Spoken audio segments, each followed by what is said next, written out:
Welcome, ladies and gentlemen. It is Tuesday. Happy St. Patrick's Day, by the way. Student body right here in the Cole County Entertainment Network, Goose Media. Welcome. I'm just trying to look over some stuff here.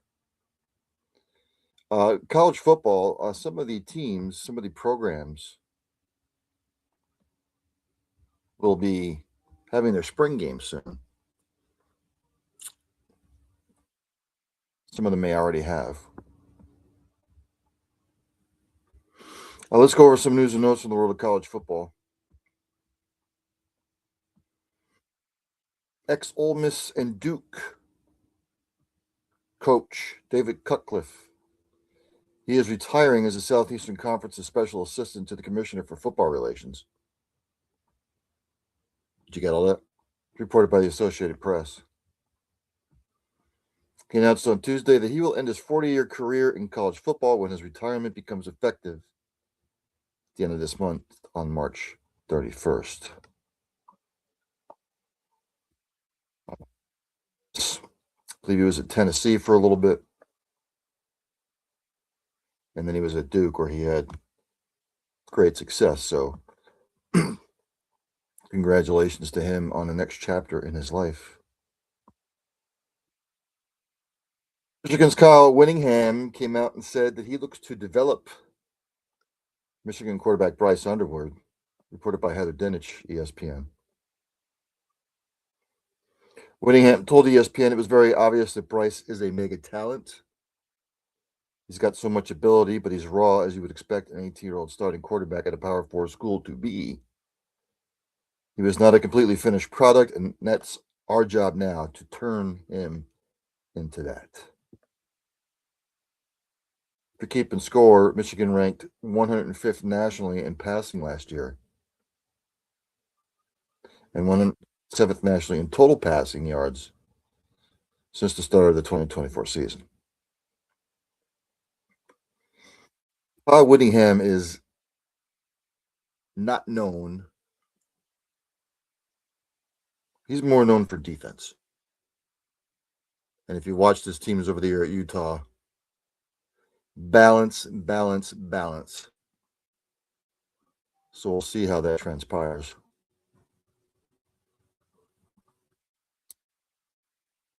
Let's see what else here.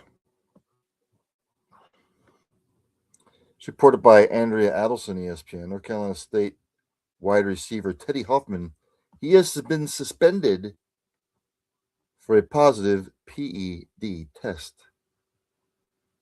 He'll miss the entire 2026 season.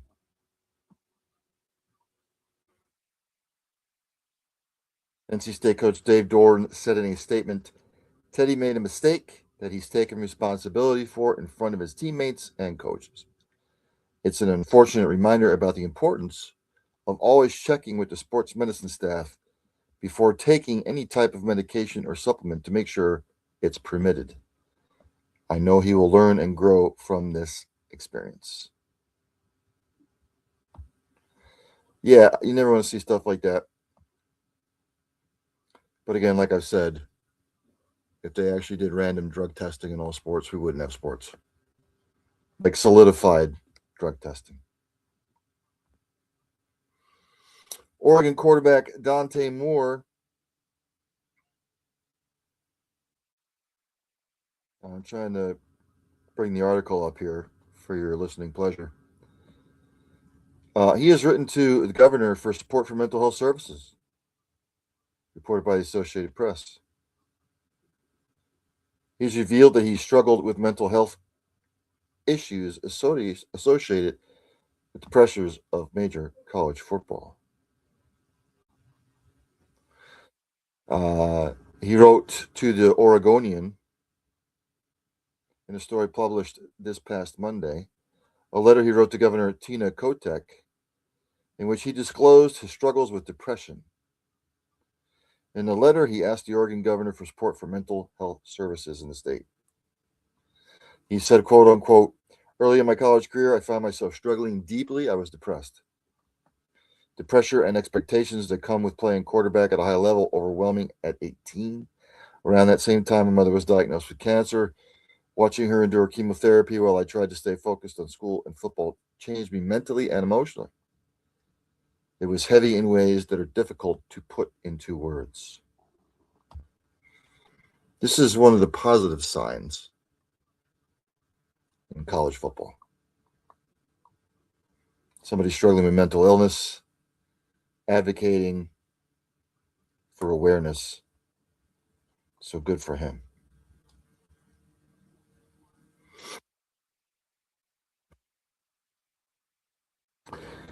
Reported by the Associated Press, SEC's Greg Sankey says language in tampering rules is archaic.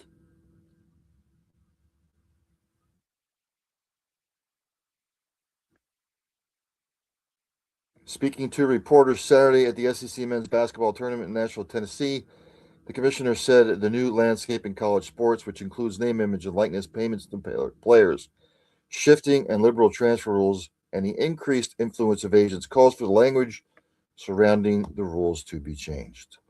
Go figure. Sankey said, quote unquote, we need clarity. Secondly, we need understanding on the part of policymakers of what's actually happening. How's this game being played? That doesn't mean the NCAA should just stop.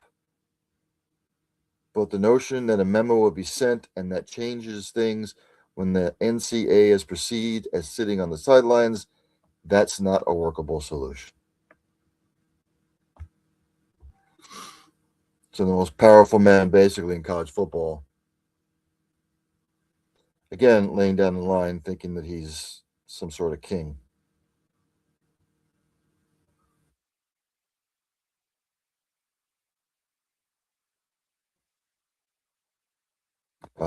Again, I said it before and I'll say it again. Once they opened up Pandora's box with name, image, likeness, and transfer portals and XYZ, you can't put the lid on the box.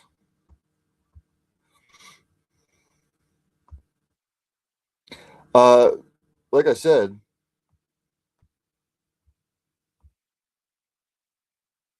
the spring game schedule for college football, I had to pull it back up again.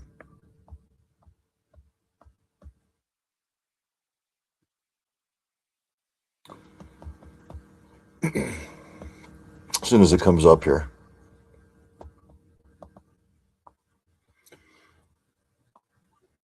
I know a couple of schools I think already had spring games. Coming up next week, Friday, March 27th, Coastal Carolina and the Citadel will have their spring games. Saturday, the 28th, it'll be Southeast Louisiana, Nebraska, Clemson, and McNeese. They will have their spring games.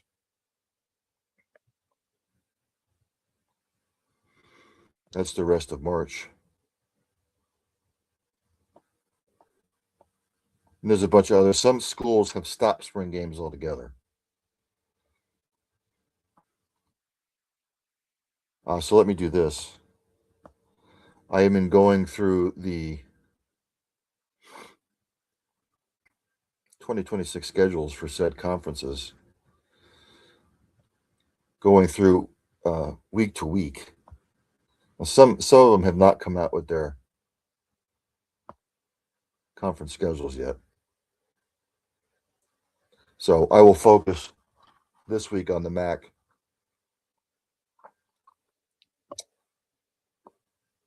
Maction. Look at week one in Maction in the MAC, in American Conference. A lot of out of conference stuff. So some of these, I mean, you have UMass playing Rutgers, Akron playing Wake Forest. This will be an early test to see where some of the programs are. You got Kent State against South Carolina, Miami of Ohio playing Pitt, Western Michigan playing Michigan, Toledo playing Michigan State. All these are big schools out of conference. Week number two will be more of the same. Excuse me. I am so sorry.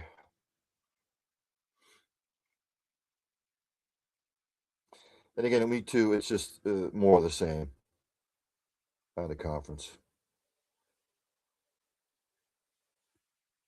Week 3 will be no different.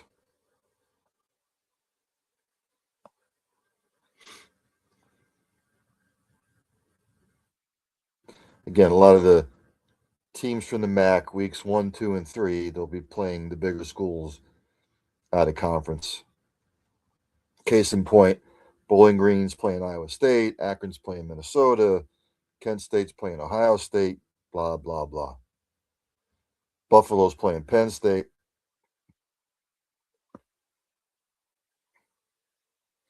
It's usually the first 3 or 4 weeks now that the little schools be playing the big schools. Again, week 4 is no different. You've got Central Michigan playing Miami, San Diego State playing Toledo, Boise's playing Western Michigan. That's actually in Western Michigan. So it's really not until week 5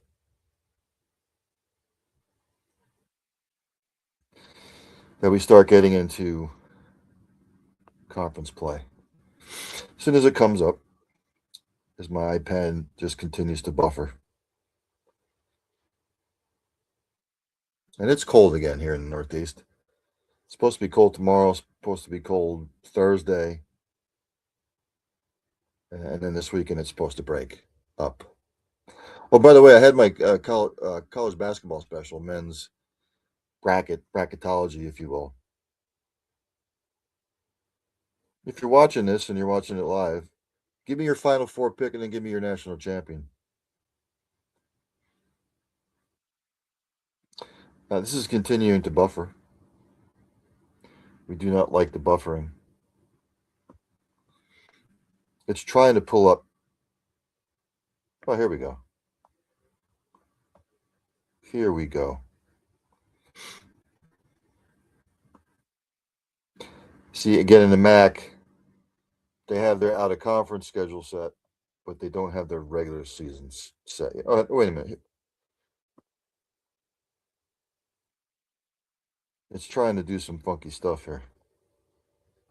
My iPad.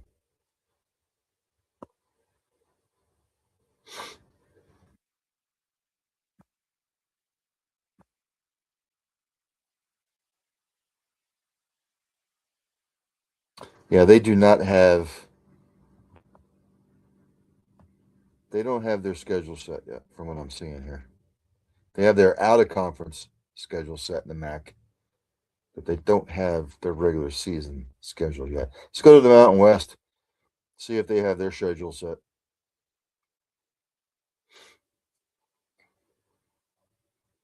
And the Mountain West looks like they've got their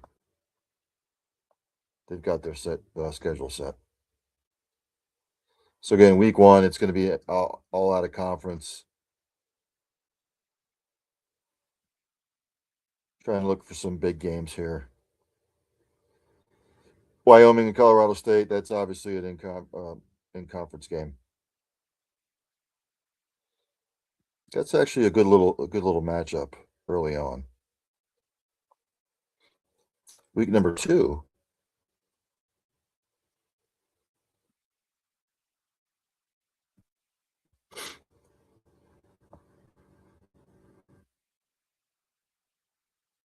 Again, it's a lot of out of conference stuff.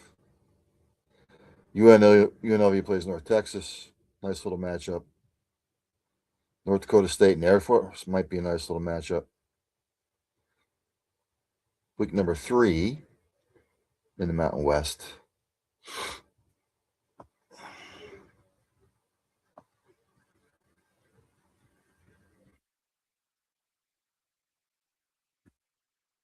Again, all matchups out of conference, and some of them are like bad.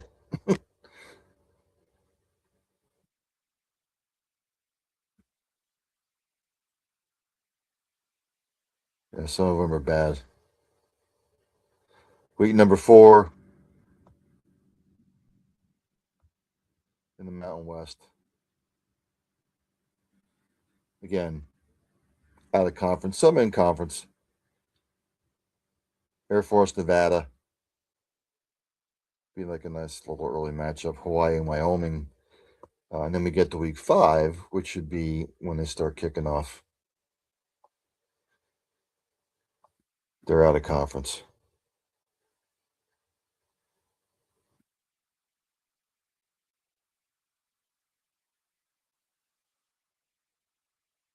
And again, some of them are still out of conference week 5, which is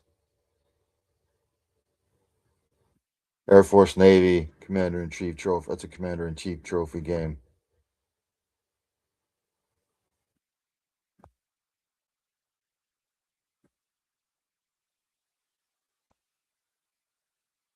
And actually, Mountain West doesn't have their schedule set either.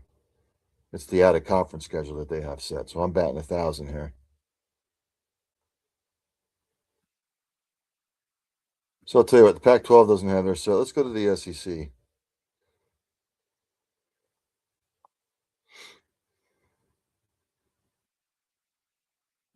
They always have their set.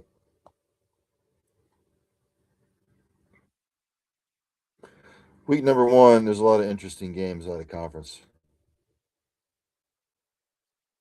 Baylor and Auburn, Clemson and LSU. That's at LSU. It's at Tiger Stadium. Louisville at Ole Miss will be an interesting out of conference one. Week number 2 in the SEC.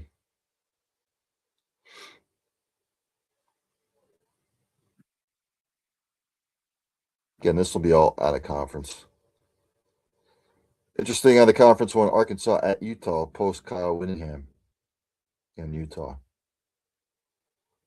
Alabama at Kentucky, early SEC tussle. Mississippi State at Minnesota, be an interesting out of conference game. Oklahoma at Michigan, a big one early but for both programs. Tennessee at Georgia Tech, ACC, SEC, that's a good matchup. Ohio State at Texas, huge early game. Arizona State at Texas A&M,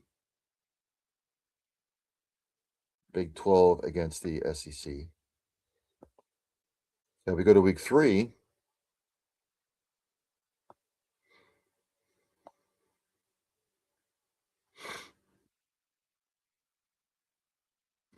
This is when we start getting into the nitty gritty of it. Actually, there's Florida State at Alabama non-conference. This is Saturday, September 19th, by the way. Georgia at Arkansas, Florida at Auburn, LSU at Ole Miss, Kentucky at Texas A&M. So all big ones early on in the SEC. We go to week 4.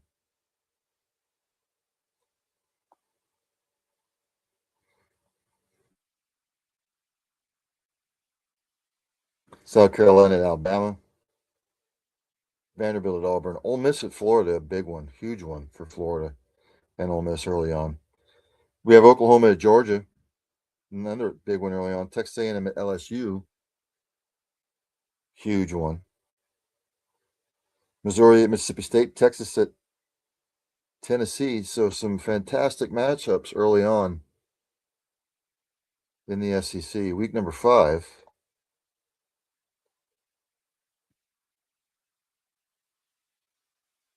Florida at Missouri, Auburn at Tennessee, Arkansas at Texas A&M. So some big ones early on.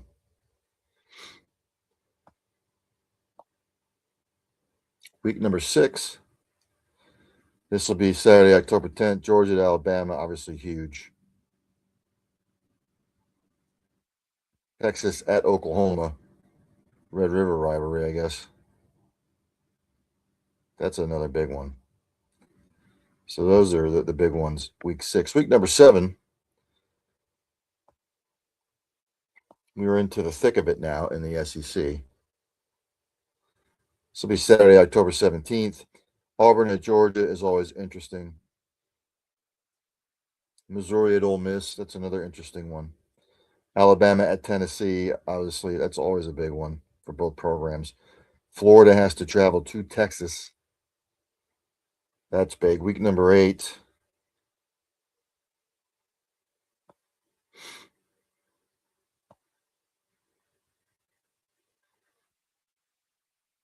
Week number 8, another big weekend, Saturday, October 24th. Texas A&M and Alabama, huge. LSU at Auburn, that's always interesting. And then Ole Miss at Texas, another one to keep an eye on. Again, Ole Miss post Lane Kiffin taking his shenanigans over there to LSU. Saturday, October 31st. Yes, Halloween's on a Saturday this year. Florida, Georgia. I still call it the biggest cocktail party in the world, so that'll be a big one. Week number 10.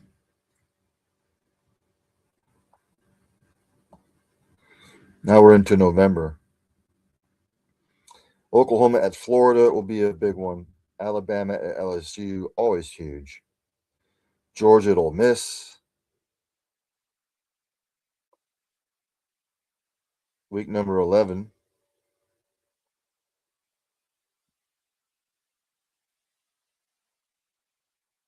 Missouri at Georgia, interesting one. Texas at LSU, that'll be big. Ole Miss at Oklahoma, another big one. Tennessee at Texas A&M, huge. Then week number 12.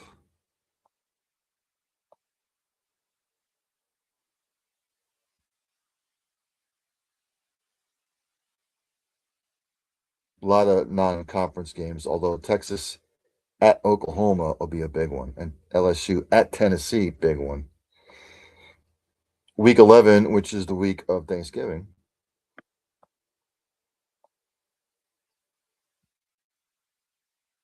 Again, it'll be all the rivalries. Texas at Texas A&M, Florida at Florida State, Mississippi State, Ole Miss, the Egg Bowl, Auburn, Alabama, the Iron Bowl. You got LSU at Arkansas, Georgia Tech, Georgia, Louisville, Kentucky, Oklahoma, Missouri, South Carolina at Clemson, and Tennessee at Vanderbilt.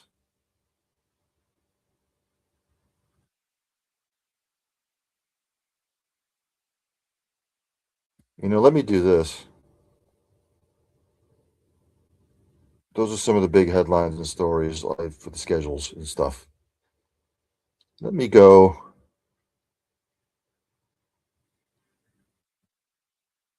Because I have not done this in a little while. College baseball and college softball, obviously in full swing.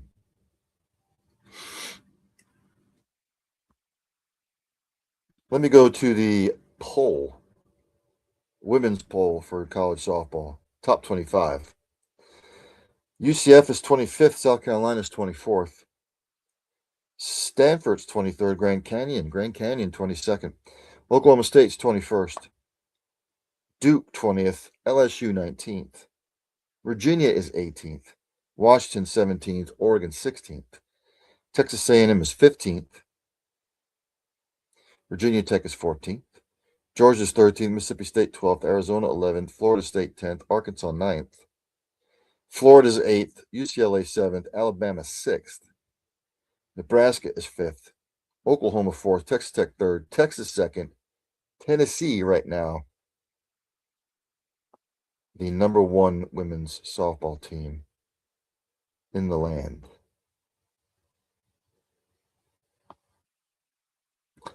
Let's head over to the men.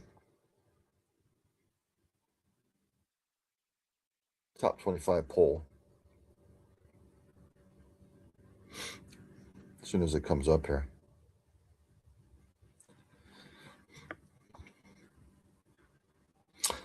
Here is your top 25 poll for college baseball. Louisiana's 25th, Wake Forest is 24th, Texas A&M 23rd, Tennessee is 22nd, Oregon's 21st, West Virginia is 20th, Clemson 19th, Florida 18th, Oregon State 17th, Coastal Carolina is 16th, Kentucky 15th, North Carolina 14th.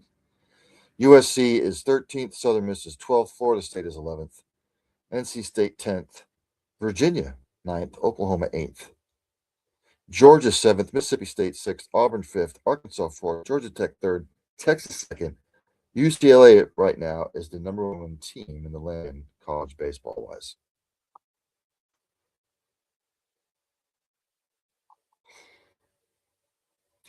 I was trying to see there's any other news and notes in the world of college football.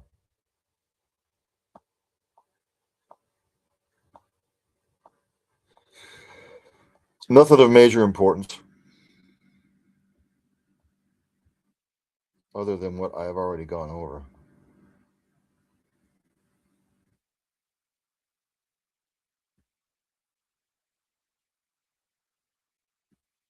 That I'm seeing.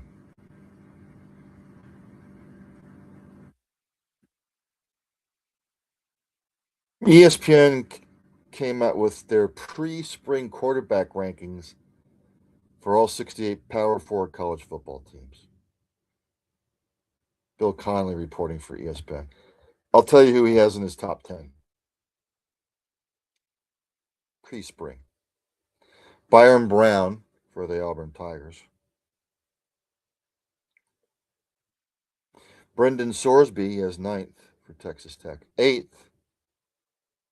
Gunnar Stockton back for Georgia. So he has him ranked 8th. Drew Mestemaker, Oklahoma State.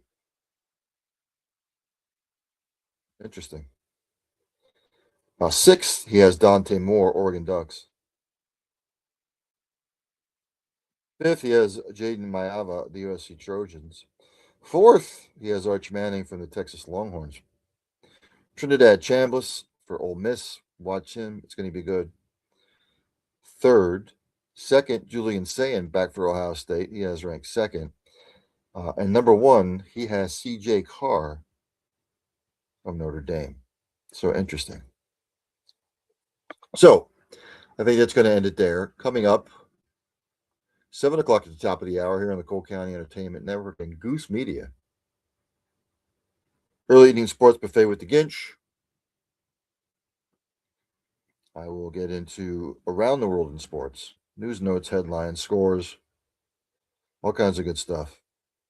And I believe at 8 p.m. tonight, from what I saw on the schedule,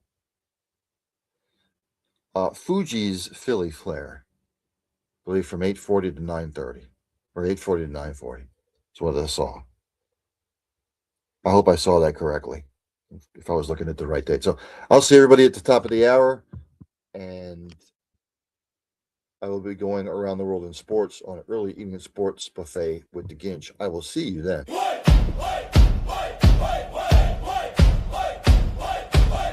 Lights